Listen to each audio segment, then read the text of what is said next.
ನಮಸ್ಕಾರ, ಇದು ರಿಪಬ್ಲಿಕ್ ಕನ್ನಡ. ನಾನು ಶ್ರೀಲಕ್ಷ್ಮಿ ಅಭಿಜಿತ್. ಬಿಜೆಪಿ ಒಂದು ಕಡೆ ನಾಗೇಂದ್ರ ರಾಜೀನಾಮೆಗೆ ಆಗ್ರಹಿಸಿ ಪ್ರತಿಭಟನೆಯನ್ನ ನಡೆಸ್ತಾ ಇದ್ರೆ, ಮತ್ತೊಂದು ಕಡೆ ಒಂದು ಸಂಧಾನ ನಡೆಸುವಂತಹ ಒಂದು ಪ್ರಯತ್ನ ಕೂಡ ನಡೀತಾ ಇದೆ.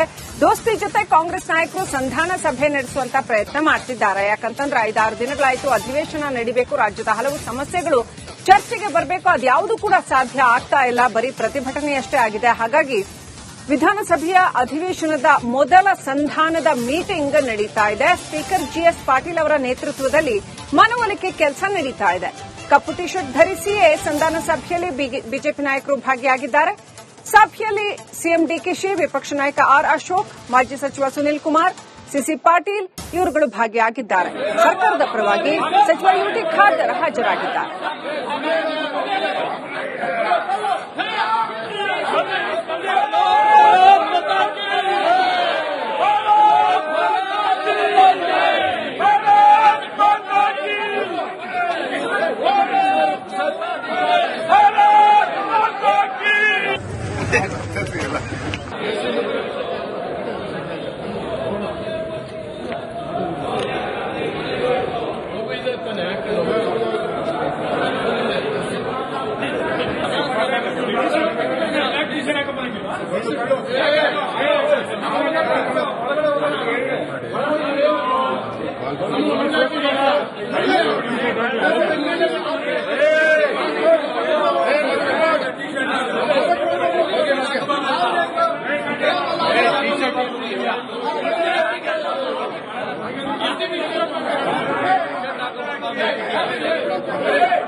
ಕಪ್ಪು ಟಿ ಶರ್ಟ್ ಧರಿಸಿ ಬಿಜೆಪಿ ನಾಯಕರು ಸಂಧಾನ ಸಭೆಯಲ್ಲಿ ಭಾಗಿಯಾಗಿದ್ದಾರೆ.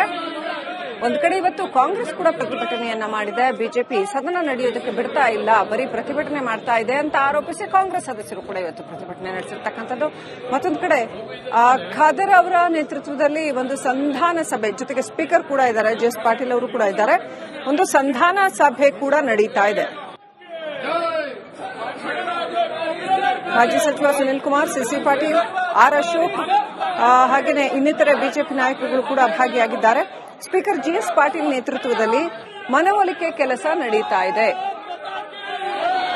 ಅಂದ್ರೆ ಹಾಗಾದ್ರೆ ಇವತ್ತು ಕಾಂಗ್ರೆಸ್ ಸಚಿವ ಸಂಪುಟ ಸಭೆ ಕೂಡ ಇದೆ. ಹಾಗಾಗಿ ಇವತ್ತು ಸಚಿವ ಸಂಪುಟ ಸಭೆಯಲ್ಲಿ ಬಿ ನಾಗೇಂದ್ರ ಕುರಿತಾಗಿ ಒಂದು ತೀರ್ಮಾನಕ್ಕೆ ಬರ್ತೀವಿ ಅಂತ ಏನಾದ್ರೂ ಹೇಳ್ಬಿಟ್ಟು ಬಿಜೆಪಿಯವರ ಮನವೊಲಿಸ್ತಾರಾ? ಯಾಕಂದ್ರೆ ಅಧಿವೇಶನ ನಡೀಬೇಕು, ಸದನ ನಡೀಬೇಕು, ಚರ್ಚೆಗಳಾಗಬೇಕು. ಚರ್ಚೆಗಳಾಗ್ತಾ ನಿರ್ಧಾರಗಳನ್ನು ಕೈಗೊಳ್ಳೋದಕ್ಕಾಗೋದಿಲ್ಲ.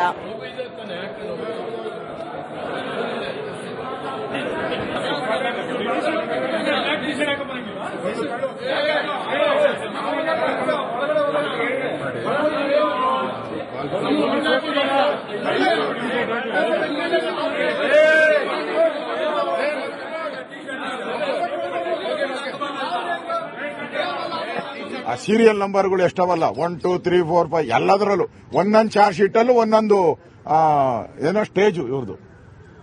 A1, A2, A3, A4, A5 ಹಿಂಗೆಲ್ಲ ಒಂದೊಂದು ಚಾರ್ಜ್ ಶೀಟಲ್ಲೂ ಒಂದೊಂದು ರ್ಯಾಂಕ್ಗಳನ್ನ ಕೊಟ್ಟಿದ್ದಾರೆ. ಎಲ್ಲಾ ಮೆಡಲ್ ಈ ದೇಶದ ಏನೇನು ತನಿಖಾ ಸಂಸ್ಥೆಗಳಿದೆ, ಕರ್ನಾಟಕದಲ್ಲಿ ಏನೇನು ಸಂಸ್ಥೆಗಳಿದೆ, ಎಲ್ಲರೂ ಒಂದೊಂದು ಮೆಡಲ್ಗಳನ್ನ ಕೊಟ್ಟಿದ್ದಾರೆ. ದಾಖಲೆ ಕೊಟ್ಟಿದ್ದೀನಲ್ಲ, ನಾನು ದಾಖಲೆ ಬಿಡುಗಡೆ ಮಾಡಿದ್ದೀನಿ. ನಿನ್ನೆನೂ ಕೂಡ ದಾಖಲೆ ಇದರದು ಕೇಸ್ಗಳ ದಾಖಲೆಯನ್ನ ಬಿಡುಗಡೆ ಮಾಡಿದ್ದೀನಿ. ನಾನು ನಿಮ್ಗೆ ಕೊಡ್ತೀನಿ. ಈಗ ಡೆತ್ ನೋಟ್ ಅಲ್ಲಿ ನೋಡಿ, ಇಲ್ಲಿ ಡೆತ್ ನೋಟ್ ಇದು. ಚಂದ್ರಶೇಖರ್, ದಿವಂಗತ ಚಂದ್ರಶೇಖರ್ ತನ್ನ ಪ್ರಾಣವನ್ನ ಕಳ್ಕೊಂಬಾರ್ದಾಯ್ತು. ಅವರು ಕಳ್ಕೊಂಡು 187 ಕೋಟಿ ರೂಪಾಯಿ ಸರ್ಕಾರಿ ಹಣ ಉಳಿಸಿದ್ದಾರೆ. ಪುಣ್ಯಾತ್ಮ. ಇವನ ಆತ್ಮಕ್ಕೆ ಶಾಂತಿ ಸಿಗಲಿ, ದೇವರು ಇವ್ರ ಕುಟುಂಬಕ್ಕೆ ಒಳ್ಳೇದು ಮಾಡಲಿ. ತನ್ನ ಆತ್ಮಹತ್ಯೆ ಮಾಡಿಕೊಂಡು ಈ 189 ಕೋಟಿ ಉಳಿದಾನೆ ಪುಣ್ಯಾತ್ಮ ಇವನು. ಇಲ್ಲಿ ದಾಖಲೆ ಇದೆ. ಈ ದಾಖಲೆಯಲ್ಲಿ ಕ್ಲಿಯರ್ ಆಗಿದೆ ನೋಡಿ. ಯಾವುದೇ ಕೋರ್ಟಲ್ಲೂ ಜನಗಳ ಮುಂದೇನು ಕೂಡ ಡೆತ್ ನೋಟ್ ಇದು ಡೆತ್ ನೋಟ್ ಅವ್ರದ್ದು ಬರೆದಿದ್ದಾರೆ. ಮತ್ತೆ ಯಾರ್ಯಾರ ಅಧಿಕಾರಿಗಳು ಭಾಗಿಯಾಗಿದ್ದಾರೆ ಅವರ ಹೆಸರನ್ನು ಕೂಡ ಇದೆ. ಅದಾದ್ಮೇಲೆ ಇವತ್ತು ಸರ್ಕಾರ ಹೇಳ್ತಾ ಇದೆ ಹಣ ಏನು ಆಗೇ ಇಲ್ಲ, ಹಣ ಎಲ್ಲೂ ಹೋಗೇ ಇಲ್ಲ ಅಂತಾರೆ. ನೋಡಿ, ಯೂನಿಯನ್ ಬ್ಯಾಂಕ್ 40 ಕೋಟಿ, ಎಲ್ಲಿದೆ ನೋಡಿ, 40 ಕೋಟಿ ಟ್ರಾನ್ಸ್ಫರ್ ಆಗಿರೋದು. ಇದು ದಾಖಲೆ ಅಲ್ವಾ? ಬ್ಯಾಂಕ್ ಚೆಕ್ ನಾನು ತೋರಿಸ್ತಾ ಇರೋದು. ಆ ಬ್ಯಾಂಕಲ್ಲೂ ಇದೆ. ಯಾವುದು? ಯೂನಿಯನ್ ಬ್ಯಾಂಕ್ ಅಲ್ಲಿ ಇದೆ ಇದು. ಅದಾದ್ಮೇಲೆ ಇದು ಅಂಗೈ ಹುಣ್ಣಿಗೆ ಕನ್ನಡಿ ಬೇಕಾ ಅಂತೇಳಿ ಯಾವ್ಯಾವುದಕ್ಕೆ ಟ್ರಾನ್ಸ್ಫರ್ ಮಾಡಿದ್ದಾರೆ, ಎಲ್ಲೆಲ್ಲಿಗೆ ನೋಡಿ. ಇದು ಇದೆ ಯಾವ್ಯಾವ ಅಕೌಂಟ್ಗೆ. ರಾಮ ಎಂಟರ್ಪ್ರೈಸಸ್, ಆಮೇಲೆ SWAP, CN ಇನ್ಫ್ರಾಸ್ಟ್ರಕ್ಚರ್, ನೋವೆಡ್ security, Sujala enterprises, grab and crab. ಕೊನೆಯಲ್ಲಿ ಗ್ರಾಬ್ ಅಂಡ್ ಕ್ರಾಬ್ ಏಡಿಕಾಯಿ ತರ ಇಷ್ಟು ಅಕೌಂಟ್ಗೆ ದುಡ್ಡು ಹಾಕಿರೋದು. ಇಲ್ಲಿ ದಾಖಲೆ ಬಿಡುಗಡೆ ಮಾಡ್ತಾ ಇದ್ದೀನಿ ನಾನು. ಅವ್ರ ದಾಖಲೆ ಇಲ್ಲ ಏನಿದೆ ಸಾಕ್ಷಿ ಕೊಡಿ ಅಂದ್ರಲ್ಲ, ನೋಡಿ ಸಾಕ್ಷಿ ಕೊಡ್ತೀನಿ. ಆ ಸೀರಿಯಲ್ ನಂಬರ್ಗಳು ಎಷ್ಟವಲ್ಲ, 1 2 3 4 5 ಎಲ್ಲದರಲ್ಲೂ ಒಂದೊಂದು ಚಾರ್ಜ್ ಶೀಟ್ ಅಲ್ಲೂ ಒಂದೊಂದು ಏನೋ ಸ್ಟೇಜು ಇವ್ರದ್ದು.